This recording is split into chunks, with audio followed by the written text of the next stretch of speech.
नमस्कार और स्वागत है आपका अपने YouTube channel study with news में। और जैसा कि आप देख रहे हैं, आज हम मौलिक अधिकार को पढ़ेंगे जो कि है 6, है ना, 6 है।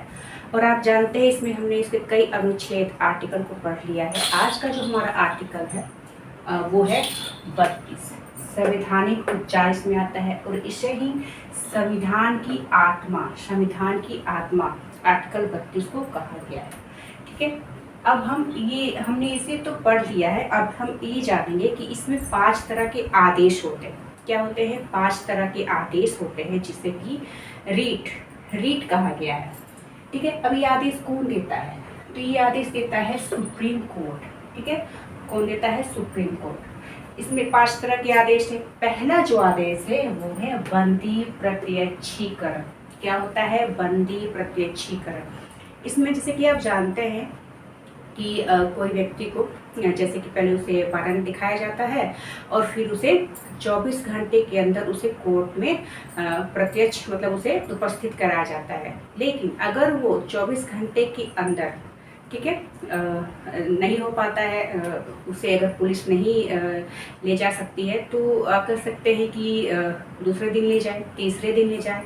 अगर इसके बाद भी 24 घंटे के अलावा टाइम जो है वो बढ़ जाता है और जो कर सकते हैं कि जो व्यक्ति है उसे कोर्ट में नहीं पुलिस ले जा पाती है, तो जो उसके घर के व्यक्ति है वो क्या कर सकते हैं? बंदी प्रत्यक्षीकरण के तहत उस व्यक्ति के कर सकते हैं कि अपने कानून के जो मौलिक अधिकार है उसके तहत उसकी रक्षा कर सकते हैं। ठीक है, और यहाँ पर उस व्यक्ति को कर सकते हैं कोर्ट में कि यहाँ पर उसके बंदी प्रत्यक्षीकरण के तहत 24 घंटे से ज़्यादा हो गया, इसे उपस्थित नहीं कराया गया है। ठीक है, तो अब कोर्ट उस पुलिस को सवाल जवाब करती है। अगर उस व्यक्ति ने छोटे कोई जुर्म किया है तो उसे कर सकते हैं कि बेल मिलती है। अगर उसने कोई बड़ी घटना किया है तो उसे जेल होती है। ठीक है, नेक्स्ट है हमारा परमादेश। परमादेश दूसरा रीट है। इसमें क्या होता है कि कोई सरकारी व्यक्ति जो सरकार के तहत तनख्वाह उठाता है लेकिन वो अपने कार्य को ठीक ढंग से नहीं करता है, ठीक है, तो सरकार सुप्रीम कोर्ट क्या कहती है कि परमादेश मतलब हम आदेश देते हैं, ठीक है, उस व्यक्ति से सवाल कर सकती है। ठीक है, दूसरा ये आदेश है। तीसरा है अधिकार परीक्षा। इसमें क्या होता है कि कोई व्यक्ति अपने से बड़े अधिकारी वाला कार्य करता है। ठीक है, सरकारी व्यक्ति की बात हो रही है। जैसे कि मान लीजिए आप स्कूल वगैरह में जाते होंगे। ठीक है, कभी कभी क्या होता है कि मान लीजिए कोई प्राइमरी स्कूल के टीचर है, वो अपने से अधिक कर सकते हैं कि उच्च श्रेणी के कक्षा ले लेते हैं। ठीक है, 9, 10, 11, 12, क्योंकि उनको सिर्फ प्राइमरी तक को ही लेना है। ठीक है, तो उन्हें पढ़ाने के लिए भेज दिया जाता है।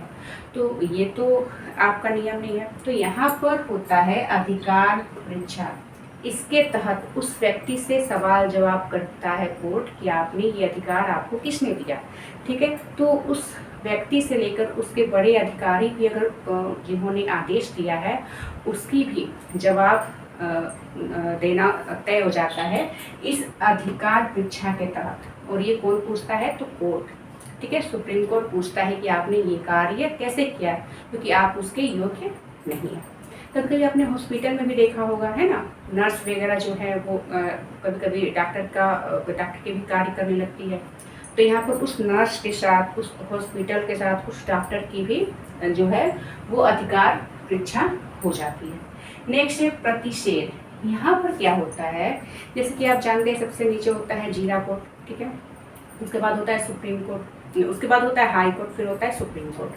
तो यहाँ पर जैसे कि मान लीजिए हाई कोर्ट हो गया। ठीक है, तो हाई कोर्ट हो गया, यहाँ पर डिस्ट्रिक्ट कोर्ट। तो डिस्ट्रिक्ट कोर्ट में कोई केस आता है, ठीक है, तो उससे हाई कोर्ट को दे दिया जाता है।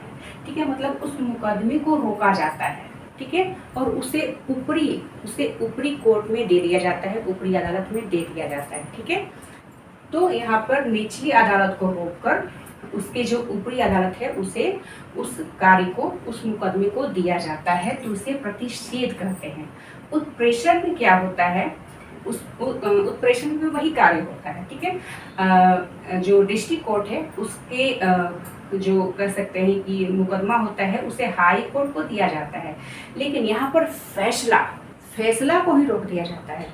प्रतिषेध में फैसला तक इंतजार नहीं होता है, ठीक है, लेकिन उत्प्रेषण में फैसले को ही रोक दिया जाता है और उसे ऊपरी अदालत को दे दिया जाता है, ठीक है। जैसे जिला है तो वो हाई कोर्ट को दे देता है, ठीक है। अब देखिए ये 5 तरह के आदेश होते हैं जिसे रीट कहा जाता है। अब देखिए क्या हुआ ना कि कोई किसी व्यक्ति के मूल अधिकार को हनन होता है तो आप कहाँ जा सकते हैं, तो आप सुप्रीम कोर्ट का दरवाज़ा खटखटा सकते हैं। सुप्रीम कोर्ट है दिल्ली में, आप जानते हैं। अब मान लीजिए कोई बिहार झारखंड का व्यक्ति है तो उसे दिल्ली जाना होगा, है ना, अपने कानून के अधिकार को लेने के लिए। तो इसमें बहुत सारे व्यक्ति नहीं जाते हैं क्योंकि उन्हें लगता है कि समय ज़्यादा लगेगा, पैसे की खर्च होगी, आने जाने का जो समय है वो भी लगेगा। तो इसमें क्या हुआ कि काफ़ी सारी दिक्कत हुई। तो सरकार ने क्या कहा कि जो सुप्रीम कोर्ट है वहाँ पर आपको कौन सी लगेगी, 32 आर्टिकल 32 के तहत। लेकिन जब आप अपने ही राज्य के आप हाई कोर्ट का उपयोग करेंगे इसी अधिकार के लिए आर्टिकल 32 के तहत, तो वहाँ पर लगेगा 226 आर्टिकल, ठीक है। मतलब आपको जो न्याय है ना, अगर आप सुप्रीम कोर्ट में जाएंगे तो वही आपको न्याय मिलेगा, और आप अपने ही राज्य के हाई कोर्ट के पास जाएंगे 226 के तहत सेम, तो वहाँ पर भी आपको सेम चीज़ के लिए सेम न्याय मिल जाएगा, आपको सुप्रीम कोर्ट जाने की ज़रूरत नहीं है, ठीक है। ये रीट 5 के तहत ऐसा कहा गया, तो इसमें काफ़ी सुविधा हुई। अब देखिए इन्हीं 5 के तहत इसे ही कहा जाता है सो पोस, कारण बताओ नोटिस, कि आपने ऐसा क्यों किया। जवाब सवाब इन्हीं 5 के तहत होता है, अधिकारी से पूछा जाता है, ठीक है, कि आपने ऐसा क्यों किया। और इससे क्या होता है कि अधिकारी कोर्ट के सामने प्रस्तुत होते हैं, उन्हें टाइम दिया जाता है कि इतने घंटे के अंदर आप बताइए कि आपने ऐसा क्यों किया। तो इस तरह से जो है आर्टिकल 32 संवैधानिक उपचार, संविधान की आत्मा, उसके तहत कह सकते हैं कि सुप्रीम कोर्ट 5 तरह के आदेश देता है जिसे रीट कहा गया है। बंदी प्रत्यक्षीकरण, परमादेश, अधिकार परीक्षा, प्रतिषेध और उत्प्रेषण। तो मुझे आशा है कि आपको ये सभी समझ में आ गया होगा। नेक्स्ट वीडियो में हम इसी को आगे पढ़ेंगे, तब तक के लिए धन्यवाद।